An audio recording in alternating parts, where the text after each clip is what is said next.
안녕하세요. 남인숙 작가예요. 오늘은 네이버 카페 코코님 사연에 답 드릴게요. 저는 30대 중반 미혼 여성이고 1년 넘게 솔로로 지내고 있습니다. 싱글로 사는 현재의 삶은 나쁘지 않고 분명 장점도 있습니다. 문제는 지금 느끼고 있는 결혼에 대한 불안감입니다. 저는 비혼주의자가 아니고 아이도 갖고 싶습니다. 나이가 많아서 결혼하면 아이 갖기도 힘들다는 말도 있고 주변 기혼 친구들과 점점 대화가 통하지 않고 생활 패턴이 달라져 만나기 힘든 것도 서글픈 마음이 듭니다. 이전까지 다양한 남자들도 만나보았고 소개팅도 열심히 해봤지만 결혼에 적합한 사람을 만나지 못했습니다. 주변에 소개를 부탁해도 소개해줄 남자가 없다고 합니다. 괜찮은 사람들은 다 결혼했다면서요. 지인들은 이런 저에게 눈을 낮춰보라거나 뭐라도 좀 해보라고 하는데요. 그런 말을 들을 때마다 화가 납니다. 결혼을 하고 싶다고 해서 아무하고나 할 수도 없고 저도 할 만큼 다 해봤으니까요. 그렇다고 제가 진짜로 눈이 높은 것도 아닙니다. 가정을 이룰 수 있는 정도의 경제력과 제가 호감을 느낄 수 있는 정도의 매력, 결혼 결격 사유 제외 정도인데 제가 아직도 정신을 못 차린 걸까요?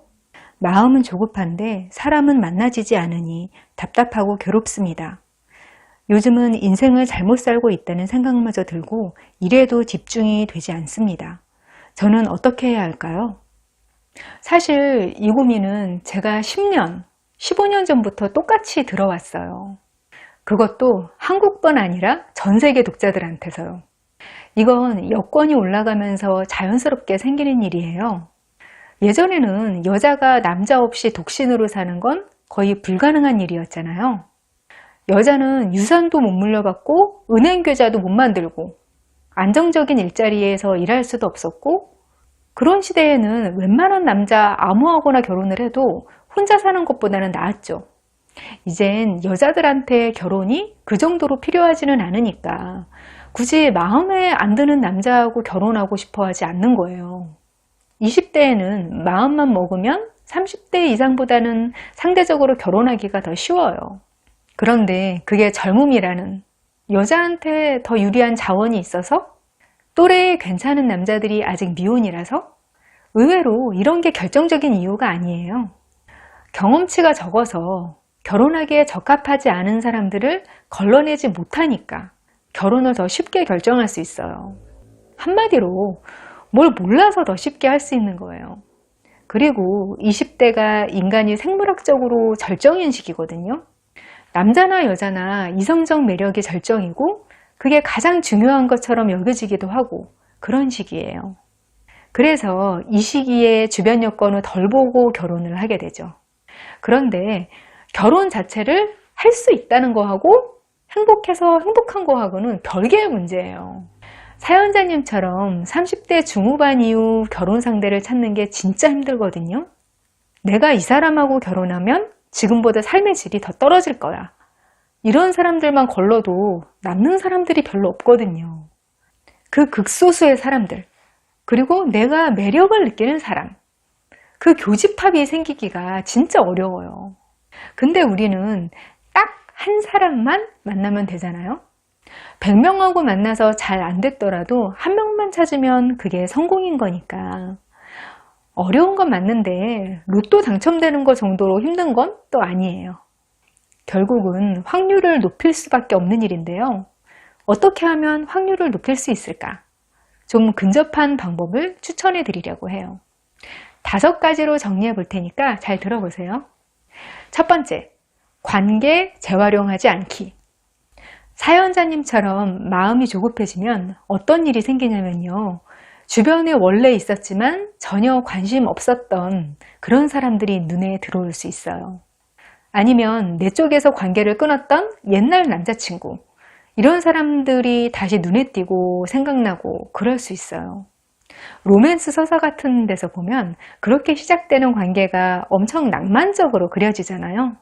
전혀 이성적인 감정 못 느끼던 친구나 동료가 뒤늦게 이성으로 느껴진다. 이런 거요. 근데 이런 시기에 그런 감정이 느껴지는 거 진짜 조심하셔야 해요. 애초에 본인이 그 사람을 남편감으로 생각 안 했던 이유가 있거든요. 분명히 이유가 있어요. 그런데 조급한 마음이 들면 그걸 잊어버리고 눈에 띄는 아는 관계에서 자꾸 의미를 찾고 싶어져요. 그러다가 후회되는 결혼을 하기도 하거든요. 어렵더라도 관계는 새로운 데서 개척하세요. 과거에 그 사람을 걸렀던 자기 자신을 과소평가하지 마세요. 두 번째, 소개팅을 원한다는 걸 널리 알리기. 사연자님도 주변에 소개팅 부탁하신 것 같기는 한데요. 몰래 친한 사람들한테만 부탁해 소개하고 이 정도로는 안 돼요. 소개로 인연을 만나려면 내 인맥풀에서 한 단계라도 벗어나야 해요. 아무리 사회성이 좋은 사람이라도 지인이라고 할 수 있는 사람이 120명을 못 넘는데요. 120명 안에서 소개받아 봐야 상대 후보가 얼마나 되겠어요. 그 아는 사람의 아는 사람, 아는 사람의 아는 사람의 아는 사람, 이 정도 이상까지 넘어가야죠. 그러려면 이 사람이 소개팅을 할 의사가 뚜렷하고 내가 소개팅을 시켜줘도 중간에서 욕먹지 않는 사람이구나, 이런 인상을 줘야 해요. 그리고 상대에 대해 원하는 점을 두루뭉술하게 말하면 안 돼요. 원하는 점 2가지 정도를 뚜렷하게 정리해서 사람들한테 말해두세요. 나는 경제적으로 안정된 사람, 키가 나보다는 큰 사람이 좋아요. 이런 식으로요. 그러면 사람들이 살다가 그런 사람을 만나면 여러분을 딱 떠올려요. 소개팅이 사실 흔하긴 해도 그걸 주선하는 게 쉽지 않은 일이에요. 잘 되는 것보다 안 될 확률이 높은데 가만히 있어도 괜찮은 걸 양쪽 관계에서 리스크를 높이는 일이잖아요. 그런 일을 적극적이지 않은 사람한테 해주게 되지는 않죠.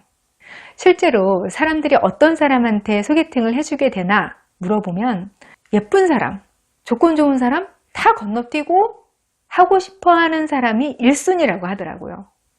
그리고 소개팅 하고 나면 상대가 별로였어도 그걸 주변 사람들한테 불평하지 마세요. 그게 다 은연중에 저 사람한테 소개해주는 게 리스크가 있는 거구나, 이런 인상을 주게 되는 거거든요. 괜찮은 사람이었는데 잘 안 맞는 것 같았다, 소개해준 사람 고맙더라, 이 정도로 반응하시면 되죠. 그리고 소개팅 할 때마다 큰 기대를 하지 않으시는 게 좋아요. 세 번째, 잘 나가는 사람으로 살기. 이게 꼭 돈 많이 벌어야 한다, 성공해야 한다, 이런 의미가 아니에요.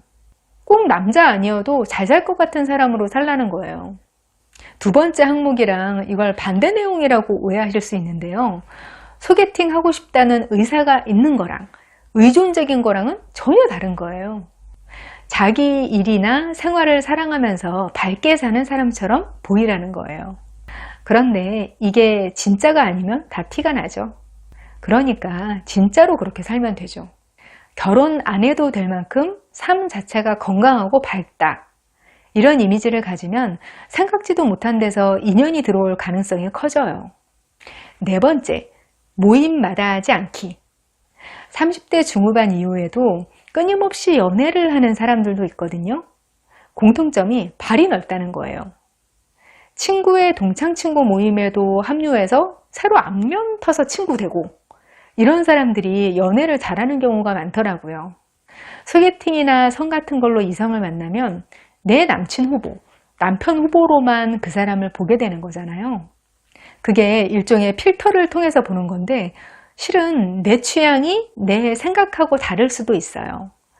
그게 여럿이서 자연스럽게 섞여서 만나다 보면 나중에 발견되는 경우도 있더라고요.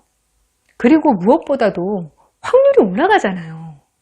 사회성이 없어서 모임도 참여 못하고 하실 수도 있는데 꼭 남자 만나려고 억지로 무리에 낀다, 이렇게 생각하실 필요 없어요. 30대는 가까운 사람들하고의 관계에 피로를 느끼는 시기예요. 그래서 주변 정리 다 하고 관계가 간소해지죠. 그럴 때는 오히려 감정적으로 깊게 얽힌 관계보다 관심사나 취미가 같은 사람들하고 가볍게 상호작용하는 거, 그런 게 인생을 풍요롭게 해주거든요. 그런 걸 일시적인 인연이라고, 허무하다고 하는 거, 그런 생각도 좀 바꿔볼 필요가 있는 것 같아요. 겸사겸사 내 생활폭을 넓혀보고 사람들도 좀 만나고, 그러면 인연이 찾아올 확률도 높아지죠. 로또 당첨되는 사람들을 조사해 봤더니 그들 사이에서 유의미한 공통점이 딱 하나 있더래요. 무슨 용한 꿈을 꾸고 복권을 샀나? 특정한 번호를 찍었나? 그런 거 다 소용없었고요. 정기적으로 복권을 샀다는 거. 그게 유일한 공통점이었어요. 뭔가 행동을 해서 확률을 높이는 게 운명이나 인연을 기대하는 우리 인간들이 할 수 있는 최선이죠. 다섯 번째, 일단 돈 모으기. 좀 뜬금없다 여기실 수도 있는데요. 목돈을 쥐고 있는 게 생각보다 내 자아에 안정감을 줘요. 30대 이후 여성들이 좋은 결혼을 하는데 장애가 되는 게 조급함이거든요. 이게 본인도 힘들고 자칫하면 엉뚱한 결혼을 하게 만들기도 하고요. 직장을 잃어도 몇 년간 버틸 수 있는 돈, 아니면 창업이라도 할 수 있는 정도의 돈. 객관적으로 큰 돈이 아니라고 해도 그 정도는 모아서 가지고 있겠다 생각하셔야 해요. 목돈 모아서 가지고 있는 게 남들의 문제가 아니라 내 자신이 느끼기에 하나의 스펙이 될 수 있어요. 거기서 나오는 아우라가 무시 못하는 거거든요. 그런 사람은 훨씬 매력적으로 보이고요. 매력이라는 건 예상하지 못했던 기회를 주기도 하죠. 오늘은 30대 이상 여성이 결혼 상대를 만나는 방법에 대해 말씀드렸는데요. 이것만큼 어려운 주제가 없는 것 같아요. 오늘 말씀드린 건 확률을 높이는 방향성을 제시한 거예요. 지금 여러분이 하고 계시는 노력에 살짝 참고만 하시면 될 것 같아요. 네이버 카페에서 더 깊은 소통을 하고 있어요. 남인숙 작가 공식 카페 어른성장학교로 놀러 오시면요. 더 많은 이야기 저와 나누실 수 있어요. 기다릴게요.